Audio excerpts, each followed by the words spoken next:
Paul Jerova Court here. You're welcome indeed to another edition of the programme. Now, don't forget later on we're crossing over to Manchester to join Martin Logan, who's out and about once again with the Irish community right across the UK. This week we are coming to you from the lovely village of Geesala, and it's an exciting time because the annual festival is about to get underway, and one of the highlights of this year's festival is the appearance of Michael Collins's armoured vehicle, Slieve na Mán. Costa Jerry Coyle Festival got underway, great attraction here, Michael Collins's armoured vehicle, huge interest in it. An amazing piece of Irish history, and it's great to be here. You know, we have to learn from our past, not repeat it, not make the mistakes of the past. You know, we cannot change the past, but we can influence the future by what we do in the present. And what we're doing in the present is bringing people together. And it's time to build bridges, not walls, with all our communities around the world and in Northern Ireland or wherever. And that's what we're doing. And I'd like to compliment this man standing here beside me, because without his effort and the Minister Paul Keogh, this car wouldn't be in Geesala today. It's a wonderful piece of Irish history. You know, I have a family connection to it, as I said, with my father being a lieutenant or a brigadier general with Michael Collins. So I suppose that's a great bit of history in itself. But I am absolutely thrilled and delighted that it's here, that the weather has shone out, that all the people are out here in the small village of Geesala, and it's a testament what small villages can do, rural communities. I hear about rural communities dying and rural communities. People need to get out, get involved in their community, give help, join the volunteers, have a good festival, have great activities in your people, and people will come out to support. Well, that's something Minister Ringer is always promoting as well, the Minister for Rural Affairs and that, getting the communities involved, getting them to take action themselves, and this is a classic example of it here in Geesala. Well, it is, Henry, and you and I and Jerry have been around the county over the last number of weeks. Shows in Bunnycon and Ballinrobe, Claremorris, shows all over this county and all over this country. But that just doesn't happen. That happens simply because we have volunteers, we have community people working together. And even a man here today from Cavan it just admired the village, the way it was looking, the work that has gone into it over the last number of years. Schemes like the Town and Village scheme, these kind of schemes give an emphasis to the village, but the people like Councillor Jerry Kyle that are there working for the community, working with the community, and the communities working together. Today, as Jerry said, it's wonderful to have, you know, a part of history behind us, a part of the state that brought out of Kildare, brought down here today to the west of Ireland. Because remember, Jerry Kyle's dad, my granduncle died in 1921 when he took the Free State side. And Jerry is right. We have to go back to go forward. We have to look at the history, and we can't forget the history. The history is there. Our children, our grandchildren, they must be taught what happened in 100 years ago. This state is 100 years on. We have to learn from the mistakes we made, but we also have to learn from the very positive things we did in this country. Glad to be here in Geesala today. Great festival. Great people are in great form and great spirit. Rural Ireland is alive and well, and I know there's people that have made a living out of knocking rural Ireland. Every place I have gone this year, all over this country, rural Ireland is alive and well. Fine quality people working and living in rural Ireland. I told you what they say about Geesala, Henry. You might come as a stranger, but you leave as a friend. That's what it's like out here. And I'd like to welcome all these people here today and wish them a safe journey back home, wherever they're going, to America or England, or back to their base in Mayo or around Ireland. Just one other point, the rest of the festival, what can people look forward to? Oh, what can you look forward to? Well, I'll tell you, you have horse racing, you have greyhound racing, you have boat racing, you have adventure races, you have arm wrestling. What can't you look forward to? You can look forward to lots of activities here in Geesala and around Erris today, and around Balmullet and Inver and Shrike and all over the Erris Peninsula. There's something for everyone. So come and see, join us for what we have, and you'll be very happy with what you see here. You know, you'll be made very welcome, and I'm looking forward to meeting everybody here today.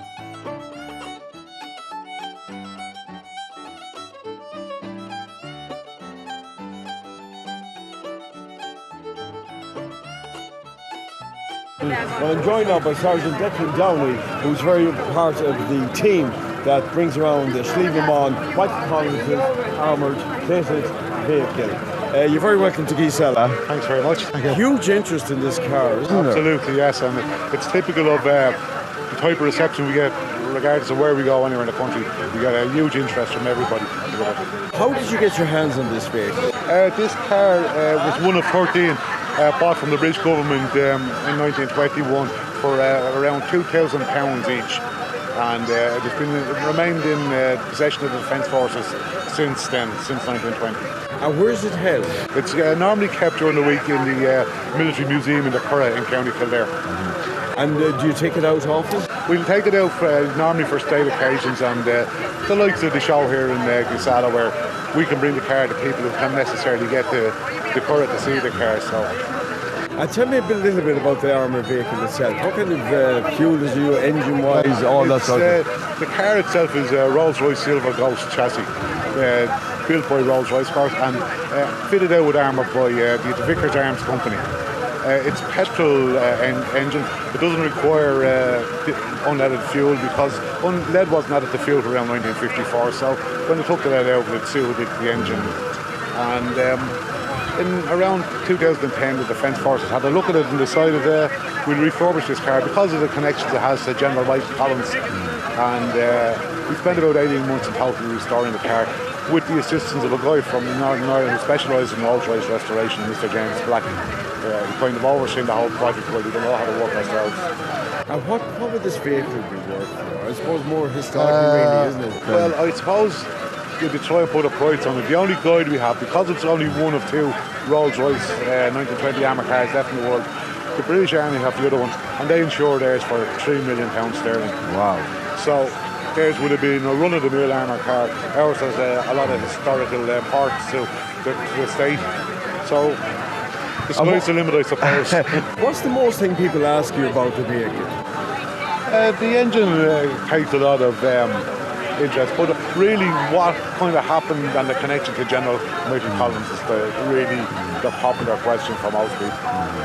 Well, thanks very much. You have huge interest in it today here. Yeah, first absolutely. Time it's been down this part of the world. This is the furthest west it's ever been, and first time. So, well, when I say that we know of, the furthest west we know of. Yeah. But certainly it's a pleasure to be here and to meet the people. Lovely to meet you, Right, Sergeant. thanks very much. Thank you.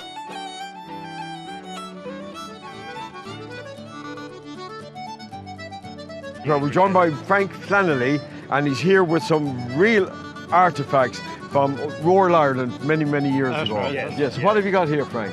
This is a straddle for on a donkey, for they use them for going to the bog. They put the straddle on the donkey, and they put the creels up on the donkey, one each side, and they threw home the turf with them. They filled them up with turf that way. Hanging the creel On a creel each side, yes.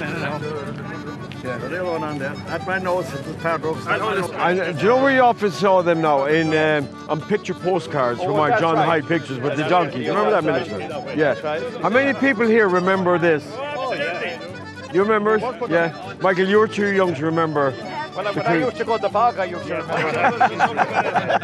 They came from the ridge area, they're probably in the count. There's some Pembrokes out here in Geesala. They were used at seaweed, and they were used at the bog, and they were used on the farm to do all farm work without manure.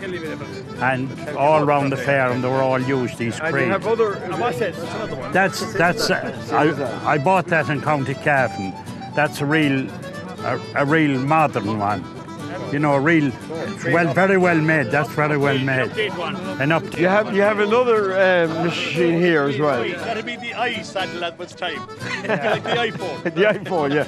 But this, I'm fascinated by this machine here. A couple of machines here. That's the sleigh. This is a turf spade that cut all the...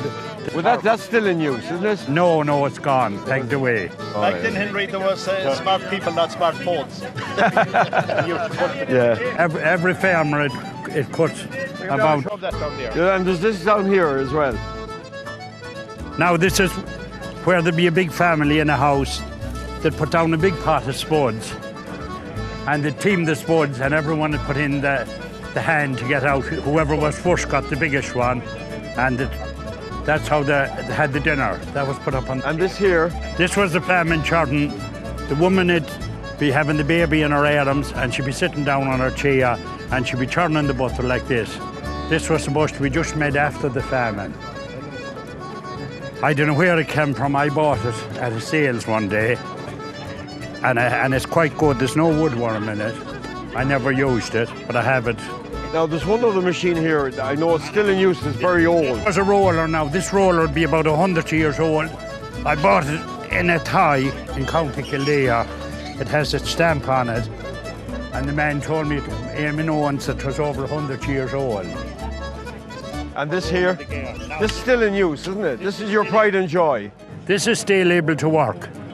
Ladies or gentlemen can work this. You hear it clicking, and you can change it. It can sow carrots, it can sow turnips, parsnips, or lettuce. And the seeds go in here? Go in there, in that. And I bought that in that high. Nearly got arrested coming down with it that night.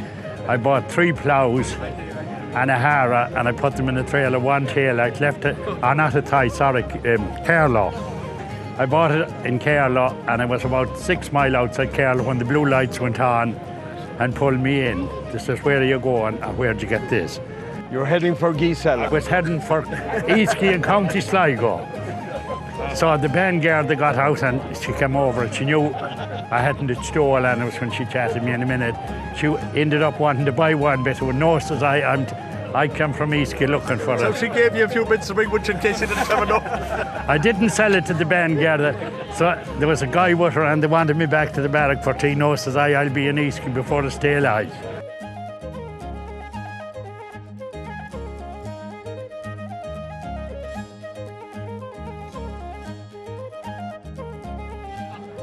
All right, it's time for us to take a break. Don't go away, we'll be back in part 2. We're heading for the Geesala races, so we'll see you in a couple of minutes.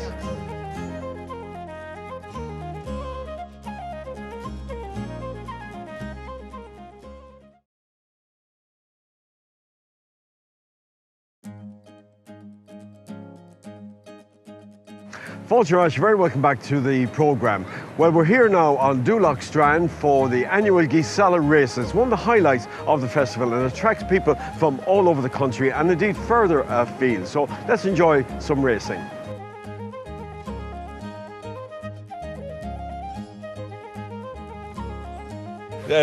You're from New York. What brings you here to Geesala? We have good friends that stay up in Belmullet, and they've always talked about what a great event this is and what a great festival week it is. So they invited us to come, and we couldn't say no. So how have you been enjoying it? We've absolutely adored it. It's been a magical week, and we've been here before and done the tourist side of Ireland, but I would say this is the real Ireland, and we have truly enjoyed the people, the food, the scenery. It's been a fantastic week. And do you know anything about horse racing? Oh, I only know how to lose money at it. That's what I'm very good at. Well, you might be lucky today and win a couple of horses on some of the horses today. The best prize is just being here. Well, enjoy your trip. Thank you very much. It's such a beautiful place.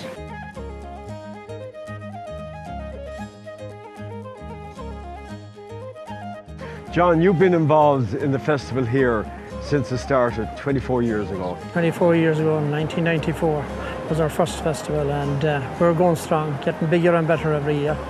And you know, I have to thank the people that has sponsored us over the years. This wouldn't happen if we hadn't got generous sponsors, and most of our sponsors are local lads and returned immigrants, and the same guys have supported since day one, and that's what makes this possible. Without it, it wouldn't happen.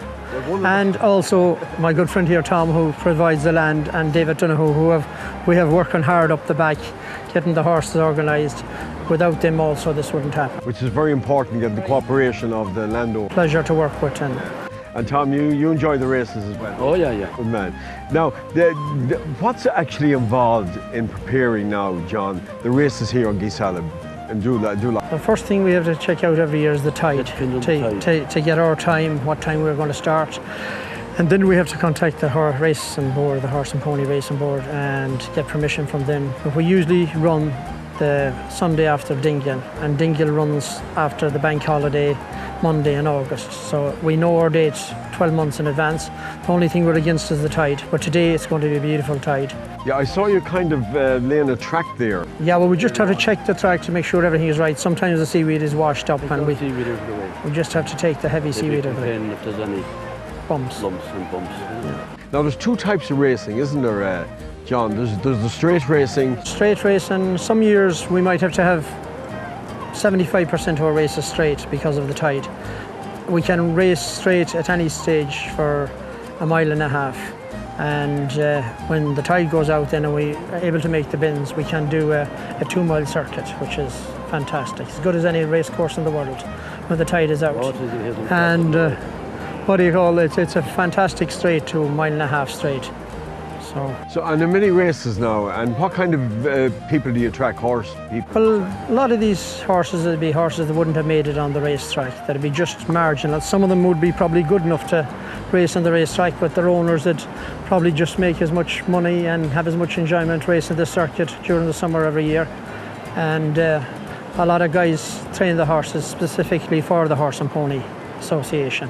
And is it unique in Mayo? This? No. There's a few meetings. Lewisburg has started back up now again, and they have one in Carramore Lacan every year. So we have 3 meetings in Mayo every year, which is, they're all getting better every year, and there's a good interest.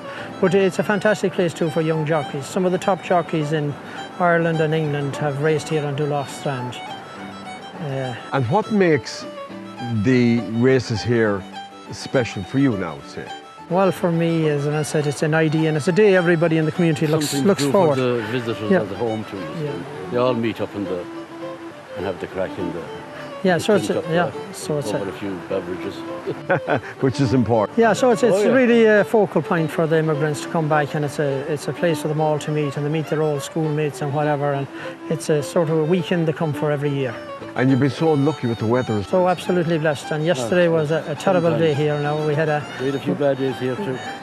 We had dog racing here yesterday now, and it was hard to get through it. We had heavy winds and it wasn't too pleasant, heavy rain. But look, at the Lord has looked on us today with favour. So hopefully we're going to have a great day. So the first race getting underway shortly, so looking forward to a great afternoon. Looking forward to a great afternoon race, and we have 10, 12 horses in most of the races, so it's going to be a fantastic afternoon. We have a mile, 1.5 miles, 1.25 miles and 2 mile races. So. And you have to keep on top of everything in between the races? Yeah, we have to keep every race, it runs like clockwork every half hour. So we have 10 races to run, so that's 5 hours. So we're hoping to start now at 2:45, finish. Comes in to do the starting and the judges? Yeah, they have all their own. Their association runs the start and the weights and all that, so they have their own rules. So all we have to do is provide the track and the prize money. Well, enjoy the afternoon. I hope you get a chance to enjoy it between all the work. Well, once again, I just want to really thank our sponsors, because without them this show wouldn't happen. So thanks, and thanks to your... And you have a great community here. Great community, and all the people that comes and support us every year. Thank you very much.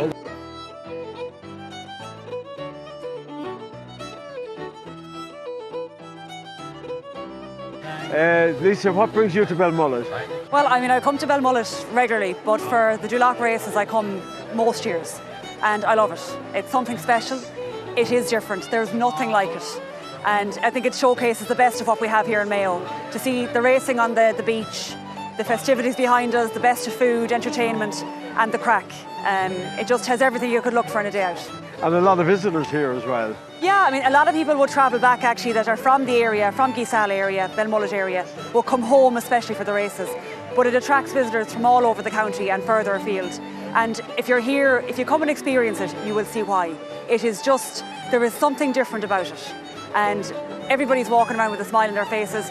Whether it's raining or it's not, there will always be a crowd here. But today we're blessed with the weather. Great. And Councillor Mark McLaughlin, you're a great friend of Jerry Coy's here. You're down here to support him and his crew. That's right, Henry. I'm delighted to be back here again to support Jerry and support the Geesala Festival. And of course, there's no place, as Lisa said, like New York and a place like this. It's crazy to see these horses running on the Strand. And it's great to be here to support this event year after year. And I think this is growing from strength to strength. Yeah. Next year, I think it's 25th year of it, and it's great to see people coming from all over the world, people coming back, Jesus as well, coming back home, and it gives them an opportunity to meet. And what better way to meet than on a day like this, right here in Dulac, as part of the Geesala Festival. And of course, it gives you a chance to get away from politics and unwind. Well, that's assuming that we want to get away from it. But look, it's a nice day out, and it's relaxed, and it's fun, and everybody's in good form. And whatever side of the political divide you're on, we're all here today as friends, and we all get on, and it's an enjoyable day. Any winners yet? Not yet. I'm never lucky at the races. It hasn't stopped me coming, but I've never won to win too much. Well, enjoy the rest of the day, folks. Thanks, Henry. Thanks very much, Henry.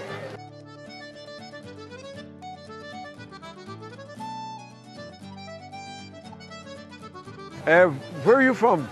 I'm from Strathclyde. Scotland. Because obviously you have the kilt. Aye, that's why I'm wearing the kilt, aye. That's why I'm wearing the kilt. And you have some friends here as well. This lady travelled. Yeah, from Bali, Indonesia, yeah. 10,000 miles. 10,000 miles, maybe more. 10,000 miles in 32 hours Yeah. to get here. Can I ask you, what do you think of the racing here on Dulac Strand? Cracking, something different. It's really, really good. A beautiful setting as well. And obviously, got the finer things in life here, you know. Yeah. Actually, you came up from London to get married here. That's correct, yeah. Got married 2 days ago on Friday, so it's been a party since then. And we're having the crack today, so it's a bit of an early finish though. 6:30 yesterday morning. Yeah, it's been good fun. And have you had any look at the races yet so far today? Nothing so far. But I won the first race, but he was a big favourite. So I won €2.50 from a tenner. Well, look, and enjoy the rest of the day here on the Geesala race. We will do. Thank you very much. Thank you very much. It's been fantastic. Cheers.